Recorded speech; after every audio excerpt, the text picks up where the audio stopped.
It's the real news. I'm Aaron Mate. The U.S. Congress is as divided as ever, but there is no daylight between Democrats and Republicans when it comes to funding war. The House has just approved a nearly $700 billion military spending bill. That is almost $100 billion more than President Trump had asked for. And it will go towards buying even more military warplanes, ships, and weapons than the Pentagon had requested. The House vote was an overwhelming 356 to 70, with 127 Democrats voting in favor. A similar measure is expected to pass the Senate, although lawmakers will have to agree on raising the budget cap first. Joining me is William Hartung, director of the Arms and Security Project at the Center for International Policy. Welcome, Bill. So this vote took place on the same day as the Senate as the testimony of Jeff Sessions, the Attorney General, which drastically overshadowed this story. But this is a pretty big deal. The House voting for nearly $700 billion in military spending. Your thoughts on this measure? Well, it's an overwhelming amount of money, one of the highest levels since World War II. Trump's announcement that he was going to increase it by $54 billion back in the spring already raised consternation because he's going to cut or try to cut domestic programs dollar for dollar for what he's increasing the Pentagon. And that $54 billion was as much as the entire military budgets of allies like Japan, the UK, France, Germany.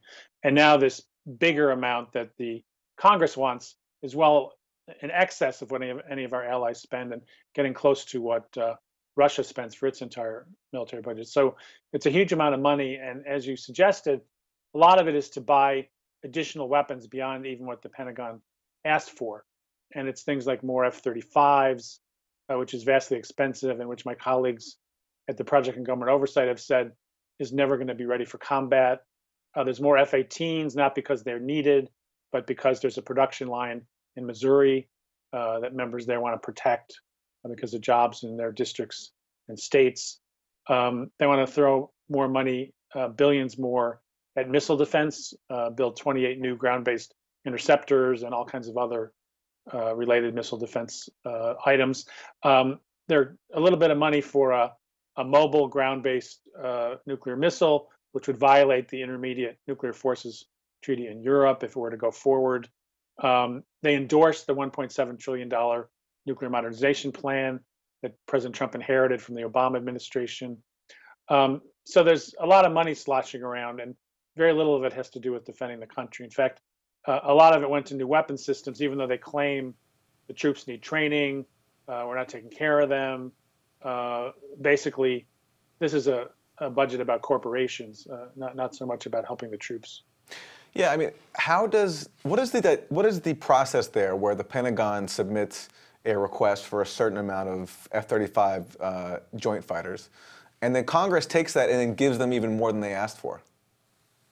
Well, Congress has the last word. So between the authorization process, which is dealt with the Armed Services Committees, and then the final appropriations process, which is done in appropriations and the Defense Appropriations Subcommittees, Congress can pretty much do what it wants. Now, the problem that they're facing is there's caps on the budget under the Budget Control Act. They've dealt with part of that by throwing a bunch of extra money in the war budget, which is not under the caps. It's a big slush fund that's excluded from the caps. But they want so much money that they may not even be able to make it work unless they literally lift those caps. And that involves a major budget deal with, with taxes and entitlements and so forth. And given that Trump wants this absurd tax increase that's mostly going to corporations, it's possible that that process will get derailed and then it won't get quite these huge numbers that they're aiming for. But that's all going to be played out probably in the next month or so. Now, the military-industrial complex has always entailed a revolving door between government, military, and private military corporations. But I'm wondering if you can comment on its state under President Trump. A number of nominees and appointees come from the military industry. Most recently, Trump nominated John Rood, the senior vice president of Lockheed Martin, to the third top position at the Pentagon. Can you talk about some of the people who Trump has appointed from the military industry to be now involved in the military and having a huge influence over spending decisions? Well, between generals and people from the weapons industry and generals who come from the weapons industry, Eisenhower would be horrified. I mean, this is the military-industrial complex kind of not only personified but intensified. So you've got, for example, the top three positions at the Pentagon. General Mattis was at General Dynamics. As you mentioned, the third in charge was at Lockheed Martin. The Secretary of the Army now is from Raytheon, just recently confirmed. The Secretary of the Air Force did questionable lobbying for Lockheed Martin, basically no-show lobbying, and you have to give the money back. The Chief of Staff of the National Security Council worked for a defense contractor. John Kelly worked for defense contractors, the White House Chief of Staff. So there's hardly anybody in the top decision-making position in the Trump administration who's not either a general or from a weapons contractor or both. So they're not likely to hold the line on Pentagon spending. And that's why it's kind of amazing that the Congress is actually throwing more money at the Pentagon than even this group requested. Now, there are supposed to be budget caps imposed by Congress to limit military spending, and to pass this bill through, they're going to have to raise the budget cap. I believe it's something like $80 billion over what is currently allowed. Do you expect that to happen? I think they may have a hard time reaching that number.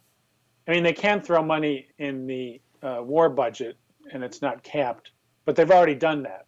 I mean, there's tens of billions of dollars in the war budget that have nothing to do with fighting wars, that are just things they couldn't fit under the caps. So there's limits to how far they can go with that. And so they're going to have to cut a deal on taxes and entitlements and overall spending, kind of a deficit reduction plan. My guess Which means, is wait, does that mean just cutting money from other areas like, I don't know, Medicaid and other vital services to pay for this?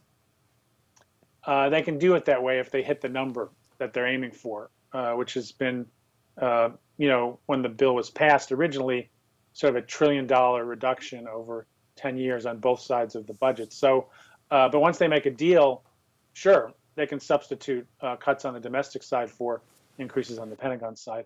And they've done this before. They've made small deals that haven't completely gotten rid of the caps, but have raised them to higher levels. So my guess is it'll be something like that. The Pentagon will do fine. If they don't get every dollar that's now on the table, of course, they're going to cry poverty. But the Pentagon, there's no amount of money that would be enough for them. So that's not really something we should listen to with any seriousness. When we talk about supporting the troops, it's just interesting to compare all this money going to programs that, as you mentioned, have nothing to do with the troops themselves, have to do with weapons contractors. I'm wondering your thoughts on that, Bill. Well, for example, when we had these terrible accidents in the Pacific where we lost sailors, some people who have followed this pointed out that there used to be much more rigorous training for the people who ran those ships. There were these months-long courses that no longer exist. And to do that cost about $15 million a year, which is a tiny fraction of a percentage of the Pentagon budget. So on the one hand, they can spend over the next 3 decades $1.7 trillion on nuclear weapons we don't need, and yet they're crying that the troops need more training, and they're not spending that money. So it's really very hypocritical, and it's very much using the troops as a poster child to get more money, as opposed to taking care of the troops, which could be done with a fraction of what the Pentagon wastes on any given day. William Hartung, Director of the Arms and Security Project at the Center for International Policy, thank you. Yes, thank you. And thank you for joining us on The Real News.